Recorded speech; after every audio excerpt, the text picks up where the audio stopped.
요한 공동체 교회 어린이 여러분 안녕? 오늘은 하나님의 모습 혹은 하나님의 형상에 대해 알아보아요.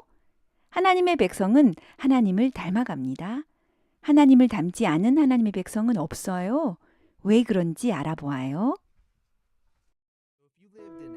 구약 시대에는 왕이 나라를 다스렸답니다. 세상의 많은 왕이 자신을 하나님이라고 주장했어요.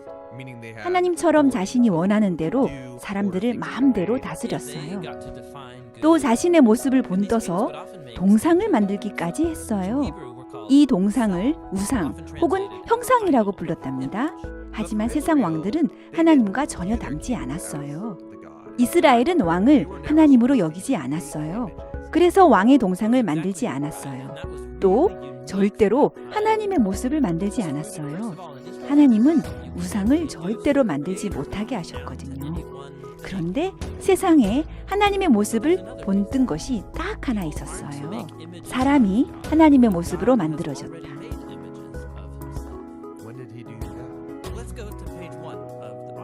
오직 하나님만 우리의 왕이십니다. 하나님이 말씀하시면 세상 모든 것이 순종해야 하고요. 하나님이 선한 것과 악한 것을 정해주셨어요. 오직 하나님만이 왕이신 거지요. 왕이신 하나님이 사람을 만드셨어요. 그런데 사람을 하나님의 모습으로 만드셨어요. 왜 하나님의 모습으로 만드셨을까요? 하나님을 대신해서 세상을 다스리라고 하나님의 모습으로 만드신 거예요. 세상의 모든 나라는 왕들이 다스리고 있었어요. 하지만 하나님은 왕이나 귀족만 다스리는 것이 아니라 누구에게나 세상을 다스릴 힘을 주셨어요. 정말 놀라운 일이지요. 그런데 모든 사람이 세상을 다스리면 서로 싸우지 않을까요? 다스리는 일은 이롭게 하는 것이다. 창세기에서 다스린다는 말은 땅을 잘 가꾸는 일이랍니다. 예를 들어 씨앗을 뿌리고 농사를 지어서 풍성한 열매를 맺는 것이 세상을 다스리는 일이랍니다. 다스리는 일을 통해서 좋은 열매가 나오고 가족과 많은 사람이 혜택을 누리게 됩니다.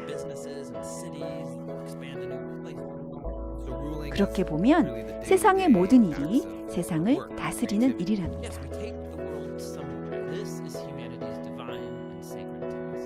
이처럼 사람은 하나님을 대신해서 좋은 것을 만들어내야 합니다.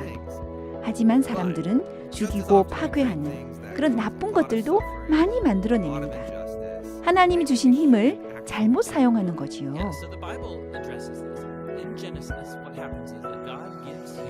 하나님은 사람이 하나님이 주신 힘으로 이웃을 사랑하기를 원하십니다.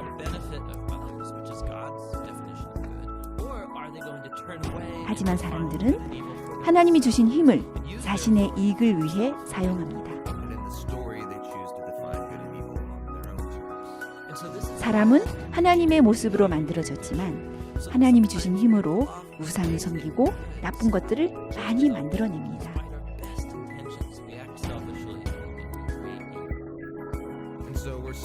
사람들에게 하나님의 모습은 어디로 갔을까요? 예수님이 진정한 하나님의 모습이다. 하나님은 망가진 우리 모습이 안타까우셔서 예수님을 보내셨어요. 예수님은 하나님과 똑같은 모습이셨어요. 예수님은 참다운 사람으로서 어떻게 세상을 다스려야 하는지 보여주셨어요. 예수님이 이 세상에 오신 것은 섬김을 받으려 함이 아니라 섬기러 오셨어요. 하나님의 모습을 가지고 사람들을 섬기는 모범을 보여주셨어요. 새 사람이 되는 길을 보여주셨어요. 그리고 예수님은 사람들이 저질러 놓은 더러운 악을 모두 없애시려고 십자가에서 죽으셨어요. 그리고 부활하셔서 완전한 하나님의 모습을 가지신 새 사람이 되셨습니다. 그래서 예수님을 왕으로 모시는 사람들에게 하나님의 모습을 회복하도록 하셨어요. 어떻게 해요? 성령이 새로운 피조물을 만드신다. 부활하셔서 승천하신 예수님은 성령을 우리에게 보내주셨어요. 그래서 성령으로 다시 태어나서 새 사람이 되면 성령의 열매가 맺힌답니다. 사랑, 희락, 화평, 오래 참음, 자비, 양선, 충성, 온유, 절제가 우리 삶에 맺힌답니다. 하나님의 모습을 회복한 새로운 사람들이지요. 이러한 새로운 사람들이 하나님의 방법으로 세상을 다스립니다. 이것이 하나님의 나라랍니다. 성경은 이 세상이 바뀔 것이라고 예언하고 있어요. 새로운 하나님의 나라가 완성될 거예요. 하나님이 앉아 계시고 하나님의 백성들이 하나님을 섬깁니다. 그리고 하나님을 닮은 하나님의 백성들은 왕이신 예수님과 함께 영원토록 이 세상을 다스리게 됩니다. 예수님은 왕이시고 우리는 모두 왕자와 공주랍니다. 요한 공동체 어린이 여러분, 우리는 성령으로 다시 태어나야 해요. 그래야 우리의 삶에서 성령의 열매를 맺을 수 있답니다. 세상의 자녀는 마귀를 닮아가고 하나님의 자녀는 하나님을 닮아간답니다. 오늘도 말씀을 잘 들어서 너무너무 예뻐요. 다음 주에 또 만나요. 안녕.